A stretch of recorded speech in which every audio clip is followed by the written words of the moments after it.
जार प्रान्जल तालुकदार जोंनि रुनिखाता रेन्जनि रेन्जार बिथाङा जोङो इनक्ल'ज खालामा लाबानो थानाय बेलायावबो जोंखौ दिनै बारे बारे नासयफैबाय थानायखौ जों नुनानै जों दुखु नांदों। जोंनि गेजेराव बेफोरबायदि फैनानै फार्स्ट दिना फैबाय दखान होबाय थानाय मानसिखौ बियो हमना लांबाय आरो नेक्स्ट दिना फैबाय मोसौ दोस्लायनाय मानसिखौ बियो दै दौनो थांनायखौ होसो होसो हमना लांबाय आरो नेक्स्ट दिना फैबावबाय बियो न' लुनो थाखाय औवा लाबोनायखौबो बिथाङा गारिखौ सावनानै गालांबाय आरो बिनि उनाव फैबावबाय बियो गोबां मानसिफोरखौ लामाफोरावबो हुमखि होना गालाङो दखानफोरखौबो सेफायनानै दखाननि बेनारफोरखौबो दानसिना गालांबाय आरो गोबां बिदिनो जोंनि बर' मानसिफोरखौहाय बियो दिनै संखारिबाय थानायखौ जों नुनो मोन्दों आरोखि। खुन्था गायनायाव बिथाङा थांनानै सिबिंखौ लुफावनानै बिथाङा सावदों आरो न'खौबो सावदों आरो गोदानै खुनु पक्षआव जोङो माने इनक्ल'ज खालामहोआखै आरो जों होबथादों आरो इनक्ल'जबो रावबो खालामाखै। मैया मिथिस्लाबियाव हमथास्लाबनो हायियाव बेखौ एसे एटेक खालामनानै माबाना हरनाय जाबाय आरो दाया सोरनि बेनिखायनो आङो सरकारखौ गोख्रोङै बेखौ जेन लांनो थाखाय आं सरकारखौ खावलायनाय थाबाय जोंनि सारमोनखौहाय जोंनि जिथु लिडारशिपफोरखौहाय गोदान इनक्ल'ज खालामनोबा जों बे हाखौ गारना खारगोन। खोथाया नंगौना रायजोफोर? गोदान दानदोंब्ला जों बिनिफ्राय जों खारगोन गाबोननो खारगोन जोङो। बर'खौ नुनानै बियो मा नुखो 24 घन्टा दे बियो थांलाय फैलाय बे बर' जाथि कुकुर कुत्ता बे बुंनाय रावा बबेसिम मा जाहैयो बेखौथ' जों बुजिया नानै हदाय दिन बे थांगोन फैगोन माबा मोनसेब्लाबो मावनानै थांखागोन बियो ओमफ्राय आरो होसोगोन होसोनायाव बर' जाथि कुत्ता कुकुर बेनोल' रावा बारंबार बेनोल' रावा खालि बर' जाथि कुकुर बर' जाथि कुकुर बेनोल'। बे समाव बियो आंनि सिखाखौ थाब खननानै माने सिखाखौ ओरै ओरै ओरै दाहार नायलायबाय आरो बियो बेनिफ्राय बिदि खालामनानै दफं सिखारबाय ओमफ्राय आं बे समाव बुंनाय जादों है जुलुबना लागैसो सार होननानै बुंदों आरोखि आं थारुनसो दानदों बेखौ लांनो नाङामोन होननानै आं बुंबाय। बे समावहाय बियो गसंनानै हाथिम सार बर' जाथि होनबाय आरोखि बेबायदि बुंनाय जादों आरो।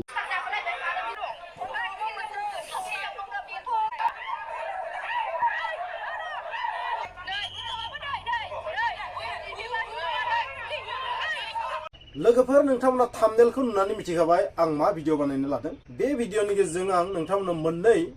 भाइरेल भिडिअनि सायाव बुंगोन आरो बे मोननैबो भाइरेल भिडिअआ जोबोद दुखुनांथावबो लाजिनांथावबो आरो साननो गोनां मोनसे बिषय। मोनसेया जाहैबाय बर' जाति कुकुर बर' जाति कुटा काटिम बर' जाति बायदिसिना बेबायदि नोंथांमोना मोनसे भाइरेल भिडिअ नुदों आरो मोनसेया जाहैबाय मा सासे उन्दै हिनजावसा क्लास 8आव फरायनाय बेबायदि खौराङाव मिथिनो मोनदों साबा मानसिया गेंरेप खालामदों आरो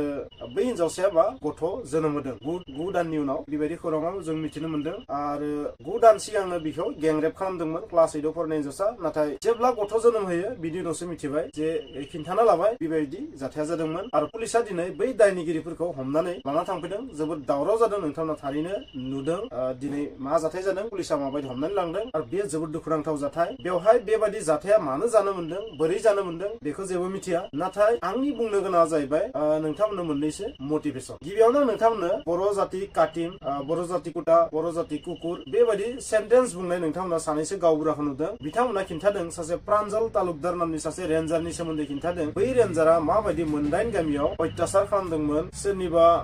न'आव फैनानै बुफाय बुसि खालामनानै गालाङो बहाबा सोरनिबा माल मुवा बेसादखौ लानानै थाङो सावनानै गालाङो सोरखौबा दम होनानै गालाङो बेबायदि बुंनायखौ नोंथांमोना थारैनो नुदों।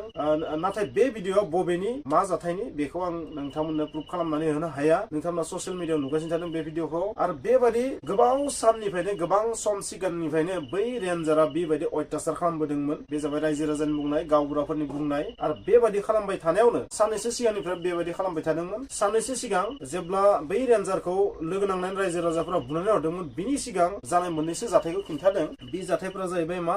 सोरबा न'खरसेनि दखानखौ फैनानै मा खालामदों माबा मोनसे अनिष्ट खालामनानै गालांदों दखान होननाय सुबुंखौ दम होनानै गालांदों आरो मोनसेया जाहैबाय मा बिथांमोना बुंनाय बादिब्ला रायजो राजाया बुंनाय बादिब्ला मोनसे गारि सावनाय बाथ्रा बुंदों जाय गारिजों न' लुनो थाखाय औवा लाबोनो नागिरदोंमोन। आरोबाव मोनसेया जाहैबाय मा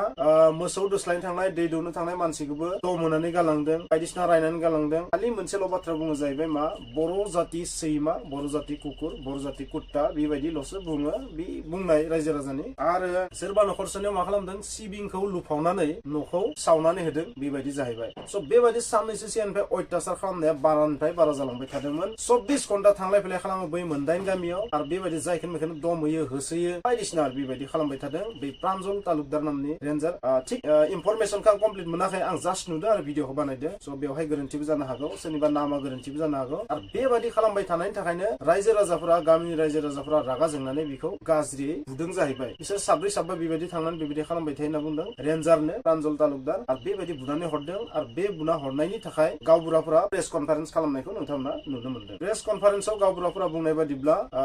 रायजो राजाफोराथ' हायोबा बुथारगौमोनानो नाथाय बिसोरसो गावबुराफोरासो बुजाय सोमजाय मा खालामदों बासायनाय बायदि जाहैबाय बेबायदि बुंदों आरो गावबुराफोरा बुंनाय बादिब्ला आगोलनो सरकारा मोनसे सिमा खानानै होखादों बै सिमाखौ बाराखै दासिम आरो दासिम जुदि सिमा बारनायमोनबा बै जंगला दासिम जोबस्रांगौमोन बेबायदि गावबुरा बिथांमोना बुंदों आरो जेबो एनक्रस खालामाखै बेबायदि बुंदों बै रेन्जारा ओरैनो बिना दखौनो दाय गैयालासिनो बेबायदि मानसिफोरखौ अत्याचार खालामबाय थादों बे जाबाय गावबुराफोरनि बुंनाय बे बेसेबां रियेलिटि दं सैथोथि दं बेखौ आं बुंनो हाया बे भिडिअनि आं कनफार्मेसनबो नोंथांमोननो होनो हाया नाथाय रेन्जारखौ बुनाय बेबायदि जाथायखौथ' जों नुगासिनो थादों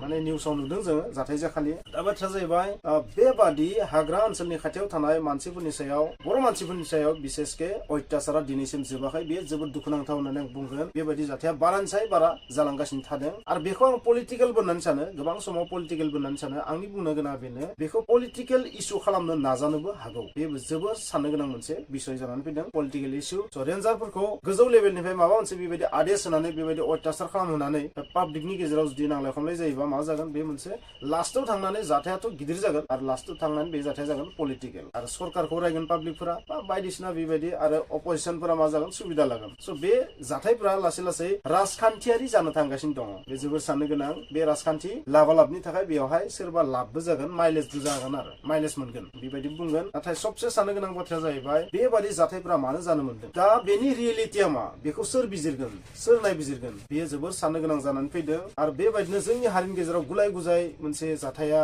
सानफ्रोमबो जाबाय थानायखौ जों नुगासिनो थादों स' नोंथांमोना बुंदो बिदिब्ला बे भिडिअखौ नायनानै नोंथांमोना मा बुजिना मोनदों बे जि गावबुराफोरा जाय बाथ्रा बुंदों बेखौ नायनानै नोंथांमोना मा बुजिना मोनदों बेखौ नोंथांमोना आइडिया खालामबानो जाबाय मोनसे जाथाया जाहैबाय मा सासे उन्दै हिनजावसा मिथिनाय बायदिब्ला थाखो 9 फरायनाय बेखौ 9 दान सिगांनो सोरबा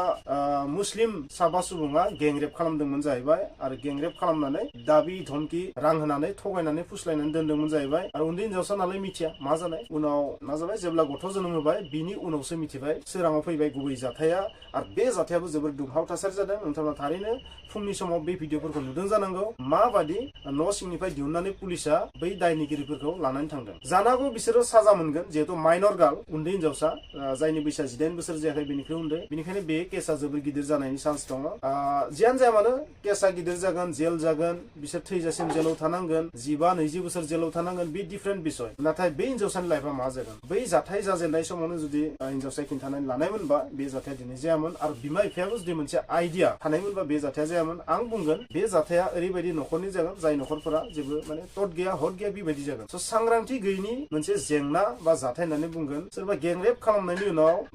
बैनि देहायाव जि सोलायथि फैदों बेखौथ' न'खरनिफ्रा मिथिनांगौमोन नाथाय बेखिनिखौबो बिसोर मिथिनो हायाखैसै बे जोबोर गिदिर गोरोन्थि होननानै आं बुंगोन बे न'खरनि जोबोर गिदिर गोरोन्थि जोंनि मानसिफ्रा मा जोबोर इजि लायो जोंनि मानसिफ्रा गासैबो बुस्थुखौनो इजि लायो जे हासिं हालाबो जेरावबो थांनो नागिरो हरबाबो सानबाबो जेरावबो थांनो नागिरो खैफोद जागोन ना मा जागोन खनसे खैफोद जानायनि उनाव बदनाम जागोन ना मा लाइफआ स्पइल जागोन ना मा बेफोरखौबो साननो रोङा बबेखानि जायफोर बर' सुबुंफोरा बैबायदि गुबुन माहारिनि जिङाव थायो सेराव थायो बिसोरनाव बेबायदि खैफोदखौ गोबां जानायखौ जों नुनो मोनो बेनिखायनो अरायबो जोंनि मानसिफ्रा बैफोरबायदि जुदि गुबुनजों जों गोरोबि सोरबा सुबुं थायोबा माहारिनि सुबुं थायोबा हुसियार थानाया मोजां अरायबो हुसियार थानाया मोजां बे बाथ्राखौ अरायबो गोसोआव लाखि जोंनि माहारिनि सुबुंफोरखौ अरायबो फोजोबस्रांनो बदनाम खालामनो डेस्ट्रय खालामनो नाजाखायो बयबो जाहाथे बै जायगाखौ जोंनि बर' सुबुंफोरा गारनानै खारथों बेबायदि बेनिखायनो बेफोरबो मोनफा मोनफा एजेन्डा बै गुबुन माहारिनि सुबुंफोरनि जोंनि जातिखौ बदनाम खालामनानै अत्याचार खालामनानै जे माबोरै होखारनो हागोन बेखौनो अरायबो सानो स' बेबायदि जाथायनिनो मोनसे पार्ट बेफोर गेंरेपफोराबो स' दिनै बै हिनजावसानि लाइफआ मा जागोन बेनि रिस्कखौ सोर लागोन बिनि जिउआव फिन दाफामफिननाया बोरै जागोन दा बे माबायदि समाजाव गनायजागोन एक्सेप्ट खालामजागोन बे साननो गोनां जानानै फैबाय स' बेनिथ' जेबो एन्सार गैया जोंनि बर' समाजाव बेबायदिखौ मुगैयो नङा होमबा स' जियानो जाया मानो बेबायदि इनाय अत्याचार खालामजानायनिफ्राय जों रैखा मोननो गोनांबा जों सांग्रां जानाया दरकार जों ओरैबायदि सांग्रां जानांगोन मोनफ्रोमबो समावनो जों गावखौ रैखा खालामनो थाखाय नाजानांगोन जों जुदि तट गैयै हद गैयै बेबायदि जुदि अराय सम जाबाय थायोबा जोंनि हारिनि लाइमोनफोरा अरायबो बेबायदिनो स्पइल जाबाय थागोन। थ' जोंनि हारिनि लाइमोनफोरा गाव गावखौनो बांद्राय स्मार्ट होननानै साननानै लायो उन्दै उन्दै गथ'फोराबो। थ' बांद्राय स्मार्ट दिन्थिनायावनो मा जायो उनाव जोबस्राङो, गावखौनो फोजोबनानै लायो, ना फरायनायाव दोङो ना मायाव दं बेबायदि हालौबो था मैयावबो था बेबायदि जानायनि गोबां जोङो नुनो मोनो। स' बिदिब्ला नोंथांमोना क्लिप्सफोरखौ नुदों जानांगौ माबायदि दुखुनांथाव लाजिनांथाव जाथायफोरा जागासिनो थादों। स' बै जि रेन्जारा जा जाथाय खालामदों बे जाथायनि जि फिथाइ बे जाथायनि फिथाइया अरायबो जोंनि हारिनि खहा जागोन। होखार जाबाबो जोंनि हारिनि खहा, पलिटिकेल जाबाबो जोंनि हारिनि खहा। जोंनि हारिनि गेजेराव जुदि पलिटिकेलाथ' मोननै पार्टि दंखायो, जुदि BPF बुङोबा बेयो UPPL सरकारा गुरुत्व होआखै। UPPL सरकारा जुदि बुङोबा बे जाबाय BPF नि मोनसे पलिटिक्स, सोरनिबा पलिटिक्स, आरो BPF बुंसै बे जाबाय जोंनि हारिनि सरकार थानानै UPPL सरकार थानानै बर' हारिनि मानसिफोरखौ मानो बेबायदि इनाय अत्याचार खालामदों। स' बे टटेलि पलिटिकेल जानो थांगासिनो दं। स' ओरै जायोबाबो जोंनि खहा, खारन जोंनि भटआनो गावगोन ना। जेरैबो जोंनि खहा, नागारनानै फैनांगौ जानायाबो जोंनि खहा, इनाय अत्याचार खालामजानायाबो जोंनिनो खहा, आरो पलिटिकेल जुदि इसु जायोबाबो बेयो जोंनि हारिनि खहा। स' जोंखौ माबादि खैफोदाव खोलैगासिनो दं नोंथांमोना आइडिया खालाम, साननानै नाय। रेन्जार सासेया गावनि जिबनखौ दान होनानै बेबायदि इनाय अत्याचार माब्लाबा खालामहैनो हाया। बेवहाय माबा मोनसे थानो हागौ, इन्टेलिजेन्स गोजौनिफ्राय। आं बेबायदि बुंबाय, नोंथांमोना मा सानो कमेन्ट लिरबानो जाबाय। अराय सम जोङो पलिटिकेल खालामजानायनिफ्राय रैखाथि थानाया दरकार दंसै होननानै आं बुंगोन। अरायबो गोसो लाखि, आरो बैबायदि जोंनि लाइमोनफोरा बेबायदि बरबाद जानायाबो अरायबो साननांगोन माबा मोनसे एजेन्डा दं बेवहाय, जोंनि हारिखौ अरायबो गोजान खालामनाय, होखारनाय, बबेबा मोनसे जायगानिफ्राय जोंखौ होखारनाय, बयकट खालामनाय, बेबायदि आरो माबा मोनसे इसु थानो हागौ। आगोलनिफ्रायनो जों बेफोरखौ नुबोगासिनो थादों, बेनिखायनो आं बेजों रुजुनानै बे बाथ्राखौ नोंथांमोननो खिन्थादों। स' फ्रेन्ड्स, नोंथांमोना जुदि बे भिडिअनि गेजेरजों माबा मोनसे जुदि गियान मोननाय बायदि मोनदोंबा, जों माबा मोनसे जुदि सांग्रांथिनि थाखाय दरकार जानाय बायदि बे भिडिअनि गेजेरजों बुजिनानै मोनदोंबा, नोंथांमोना बे भिडिअखौ लाइक, शेयार, कमेन्ट्स खालाम, आरो चेनेलाव गोदानबा साबस्क्राइब खालाम, आरो फेसबुकाव नायदोंबा नोंथांमोना फल' खालामनो दाबाव।